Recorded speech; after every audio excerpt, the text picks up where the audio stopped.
All right, I'd like to welcome you to this edition of EMU Today TV. My name is Mark S. Lee, and I'm your host. And before we go any further, let me say we are now in our season, our eighth season of EMU Today TV. This is the program that provides you with information surrounding the great Eastern Michigan University. We talk about what's happening on campus for all of our alums, everybody involved in the university community. I want to thank you all for hanging with us for the last 8 years. It's been awesome. And we have a very, very special guest today. I'd like to welcome the 23rd president of Eastern Michigan University, President James Smith. And we're going to have a long, extended conversation. We dedicate this entire show, this entire broadcast to President Smith's accomplishments. And here's why. This summer, it was a Board of Regents meeting where it was announced that President Smith, who's been here for 8 years, is going to be for another 2 years. So we're going to unpack that conversation as well. President Smith, thank you for joining me for EMU Today TV. How are you? Mark, I'm well. It's always good to see you. Thank you for eight good years of dedication, and looking forward to another good one this year. Well, absolutely. Thank you very much for your 8 years of dedication. And let's start right there. 8 years ago, I remember meeting you up in Mackinac. I think at the time you had I don't even think you officially had started at the time. You were there, I believe, networking and meeting some people. But 8 years ago is when you started with the university. Let's talk about your mindset back there 8 years ago and what brought you to EMU at the time. Well, first, Mark, I think most everyone knows that's followed the last 8 or 9 years at the university. I came from a small place, rural Northeast South Dakota. I'd been a president for 7 years there, but had a long tenure at Bowling Green State, almost 9 years. Most of that as a vice president for economic development. So I came to Eastern knowing campus. I think I knew our strengths. I certainly today know our weaknesses better than I probably did when you and I first met back in but my mindset, I think, was very similar to what it is today, that, you know, we're an institution that believes in opportunity, that believes in giving students the chance to do what she or he may have only dreamt about. We can take that and move it into action. I saw that we had some deficits, and our cabinet knew that with facilities, and I think we've worked hard in the last 8 years. Now going into year 9 to rectify those. I saw a place that had great transition with students coming from community colleges to a 4-year institution, and it was a great point of pride. So I tried to take all those and put them together and I don't know, mix it up in a Cuisinart or something and try to make a plan from it. But let's talk about that 8-year window. And how has the educational model changed for EMU, for example, over that 8-year window? 8 years ago, the economy was different. Certainly, obviously, COVID had not hit at that point in time. So what was the mindset, do you think, of EMU? And then let's just kind of evolve that conversation over the last 8 years. What was going through EMU's mind at that time? Well, the point that you made that's probably the most prominent in my mind is the change from almost entire face-to-face instruction to a real blend now of online classes that meet in an asynchronous way, classes that meet a synchronous way that are online. Plus, we still do an awful lot of in-person delivery. Those were all predicated on the fact that we learned how to do it via the pandemic. And as people got better and better at it, and students saw it as an opportunity to make their life work a little better, sometimes it was occupationally, sometimes it was raising children, sometimes it's just distance to campus from their home. And all of that has come together really in a much different way than thinking back 8 years ago. And yet, when you think about Michigan's population, we know that we've been stagnant for the last several years. The state itself has about 10 million people, and we know there's an initiative to grow the state's population. But clearly, one of the challenges is just that, as you have a stagnant or a flat population, The student population is a challenge as well in terms of the number of students graduating from high school and going to college. Talk about that transformation, that change, and how it's impacting the university structure across the state of Michigan, in particular, Eastern Michigan University. Yeah, one thing that I think about a lot, Mark, is I have a background in K-12. I was a principal, I was a teacher. I think I understand that world in ways that some others may not. You know, I've just lived in it. Is the smallness of some of the high schools today compared to 8, 10, 12 years ago. You know, where you would see X number of students coming to us from certain high schools. Now you see X minus coming to us from those high schools. It's not Yeah. because we're not recruiting well. It's not because they've left us because we don't have majors that attracted them. There just are less of them, and in a way, it's a symbol of the economy for the state of Michigan. As you said, it's not a secret. The state has gotten smaller. But it also is something we think about with the returning adult student. We used to be hyper focused on 18 to 22-year-old. We still are, but we're also looking at that returning adult, the community college transfer, the four-year college transfer. Someone went away to X, Y, or Z state. It was too far. They felt it was just not as comfortable as being closer to home. So we've looked more and more at that as well as we build our enrollment base in new and different ways. And let's talk about the classes themselves. Now, everybody knows I'm an alum of EMU, and certainly back when I was taking classes, or more the traditional classes, of course. Mhm. And talk about how the classes, not in terms of technology and the COVID related classes in terms of using Zoom and things like that, or the campus via Zoom. I'm talking about how the classes themselves have evolved from the traditional to the non-traditional. Has the mindset of the student changed from more the traditional classes to more the non-traditional, or has that remained stagnant over the last 8 years? No, I think it has changed. I think there is a technology infusion that has nothing to do with online instruction. It's just the Right. technology that's available to us and at our fingertips. You know, almost every student in your class, Mark, I think the audience knows that you teach for us in the College of Business, and almost every student in your class has either a laptop, an iPad, or a phone right at their fingertips. And we're using those more and more now, as opposed to saying, you need to memorize this, which I'm older than you, but we're the same era of, you know, you need to memorize this. You need to know Yeah. this, you know, rotely. Now it's, can you find it? How quickly can you gather that information? How quickly can you take that information and put it into a white paper? How quickly can you put that into a letter of introduction in the entrepreneurial world? How can you do this as a launch? Those are the different ways that we see teaching today. As the old road system, I think it worked in its time. It doesn't work in the years of, you know, mass technology. We could do a whole show on social media. Yeah. I am amazed. I know you know this experience that students will say, I get all my news from social media. That makes the classroom way different than when I watched Walter Cronkite. You know, it's just very different, and that brings those classes, I think, to a more exciting sense because things are evolving right in front of the student, right in front of the professor simultaneously. Yet we're learning while the student's learning. Yeah, and I think you make a good point. You know, in fact, I just came from a class earlier today, actually, and we were just talking about social media.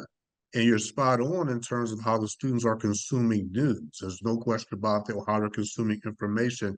And clearly, I've had to adjust my teaching style in the classroom to adapt to how the students are consuming news and how they deliver papers. It's no longer the traditional format of typing a paper and simply submitting it traditionally. But there's a lot of interactivity, a lot of discussion about this thing called social media. And clearly, as Eastern looks ahead in terms of what the students that we currently have on campus, how do you talk to the audience about how the professors continue to evolve and the structures continue to evolve themselves, and how the university is providing level of support as they stay relevant in the classroom. Well, we have great training opportunities to look at new and different things. We teach about teaching. We teach about action research. We teach about using your research in a classroom, and we do that with multiple modalities.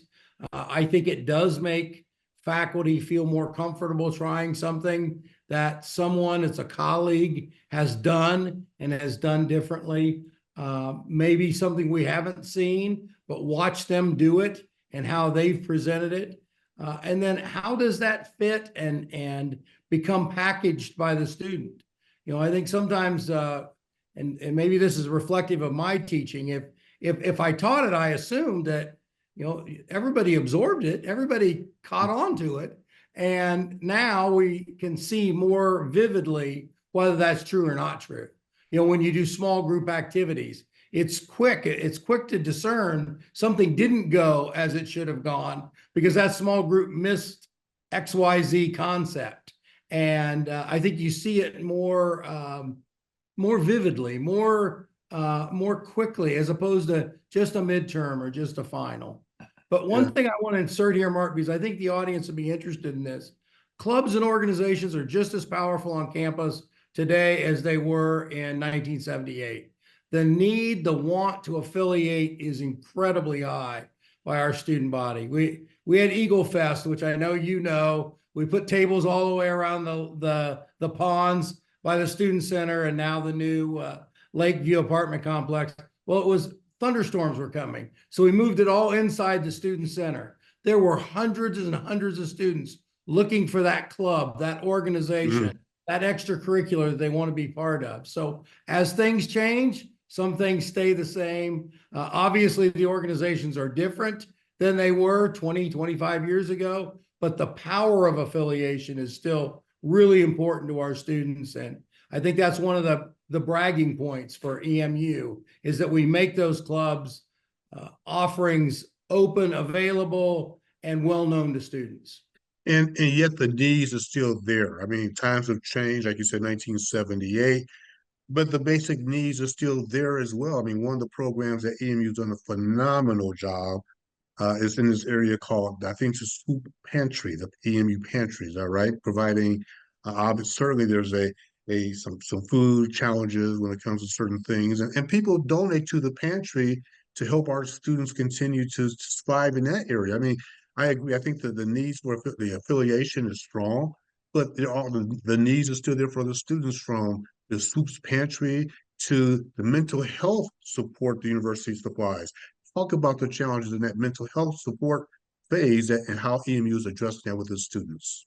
Well, just before we came on air, you asked me about Jones Goddard coming down. Again, some of our viewers will just know it as a really big building that was mothballed. Actually, two buildings that were mothballed. It was an old residence hall complex. We've taken it down. Our intention and the desire of our students is to make that green space because it's part of a mental health initiative. Students want to be outside. They want to be able to study on the village green, if you will. They'll have great Wi-Fi access there. They can sit and talk. They can do their small group activities. Mental health is an incredibly important part of what we do day in and day out. And you're right, it is being called for more and more, is to think about what things are relaxing. University life is not relaxing. It's hard work. And Yes. how do I build in some relaxation? How do I build in some friendship that's spontaneity, that has spontaneity woven into that, as opposed to always being nose to the grindstone, studying for my finance exam, my accounting exam, my organic chemistry exam, which is an absolute favorite of all students, organic chemistry. Mark, you probably you remember those stories as an undergrad. It's still as unpopular as it was when you and I. It's a great course, it's just hard. And I want to say, I always like to tell the story. EMU students are grinders. They work hard. And you're right. I mean, college is not easy. It's not always fun either. It's one structure, same way for all of us.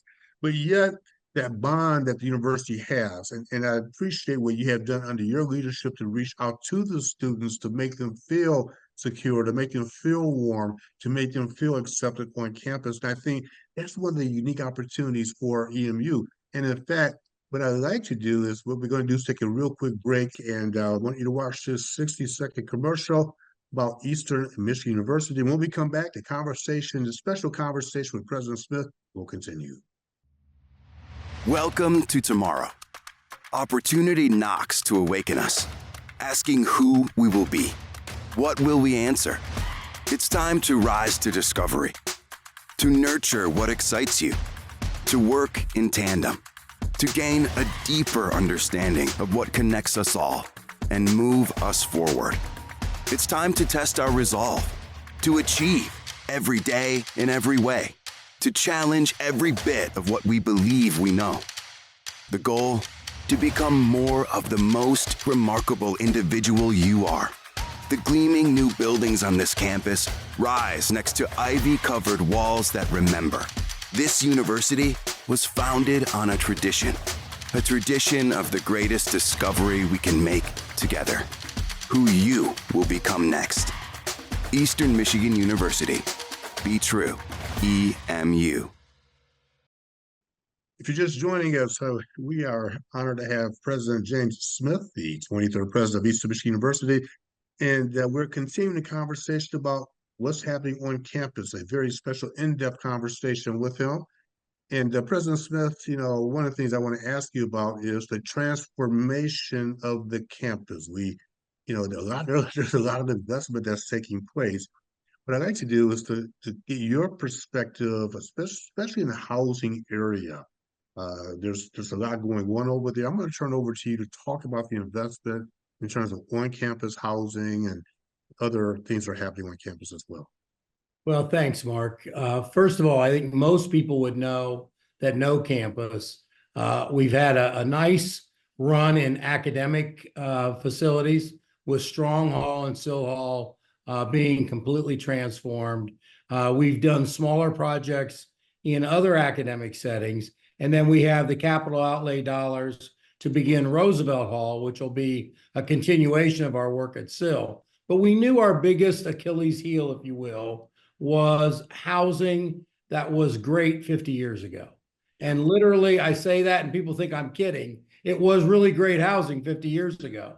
So we put together a program that included a lot of elements of campus. We had student affairs involved. We had academic affairs involved. We had business. Our folks in the business and finance area were involved. And of course, we had marketing and communications engaged, along with as many students as we could get to do this Welcome Home 2025. And it was is a $200 million transformation of housing on campus. We have a 400-bedroom apartment style residence hall in the Lakeview area, which is right next to the new student center. And then we have a 300-bed facility in Westview, which is over next to the Student Athlete Performance Center, right behind the Gervin Center. And those facilities are, and this sounds braggadocious, Mark, but it's true, they are second to none.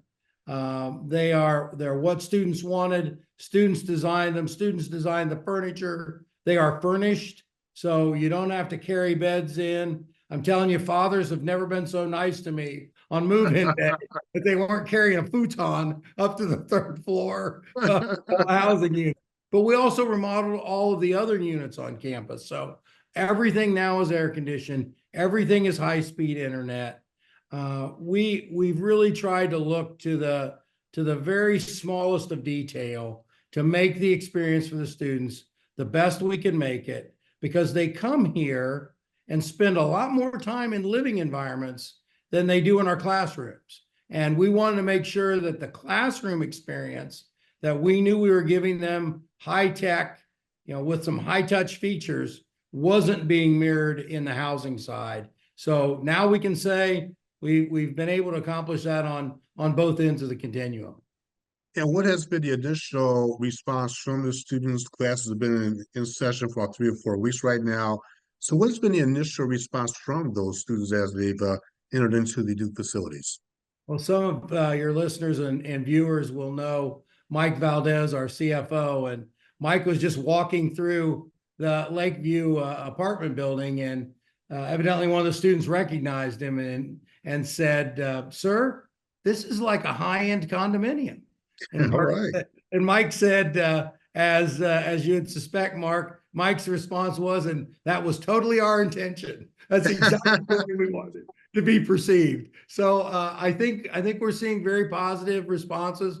Walter Kraft, our Vice President, Marketing Communications, and I were there on move-in day, hearing from lots of students, lots of parents, moms, grandmas, all kinds of different people help students move in.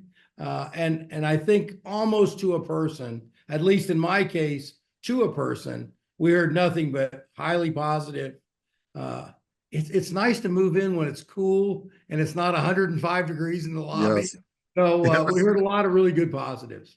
But what I want to do is we're going to show a ribbon cutting. There was a ribbon cutting recently, just happened not too long ago. A lot of excitement. A lot of people were there. We want you, the viewers, to sit back and relax and enjoy this ribbon cutting that just took place.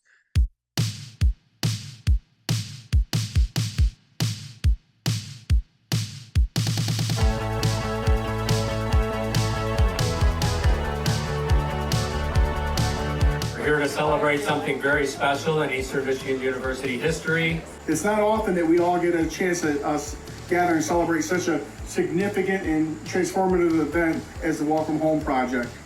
We stood here 2 years ago. Yes, it was cold, but we looked at a fallow site and there was a tremendous amount of work that needed to get done for the students. I can't think of a better way than to celebrate with new housing for our students that fit the world they live in. This continues to be part of our evolution of 175 years.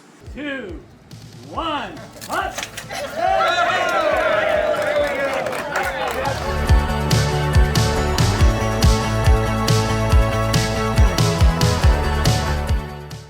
That was awesome. I mean, just the excitement. You can see the people obviously milling around.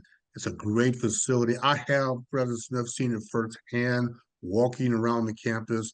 And I want to continue, and look ahead for the next 2 years as well, because as part of your statement to the Board of Regents this summer, I mean, again, for those of you tuning in, President Smith has been with us for 8 years. He's committed to 2 more years. And the funny part of the story is after he made the announcement, I sent him an email congratulating him. And I said, now, President Smith, there's much more work to do. Let's talk about what needs to be done over the next 2 years under your leadership here in Eastern Michigan. What are your priorities over the next couple of years? I think my response back to you, Mark, was you are exactly right. There's a lot to do. Our engineering programs are taking off. They're not very old, about 6.5 years old now. We have a lot of work to do there to keep up with the pace of work that goes on in engineering. We want students to be ready to go to the world of work. The day they graduate, we want them to be able to go to a Ford, a GM, Stellantis, Jack Roush Industries, just naming the auto sector. We want that to be the kind of state of the state. I think it is now, but that's changing. What do they say? They're moving the goalposts on us all the time, Mark, because they change and they become more technologically sophisticated. Cybersecurity programming, it's a great set of courses, but always changing. All you have to do is watch the nightly news.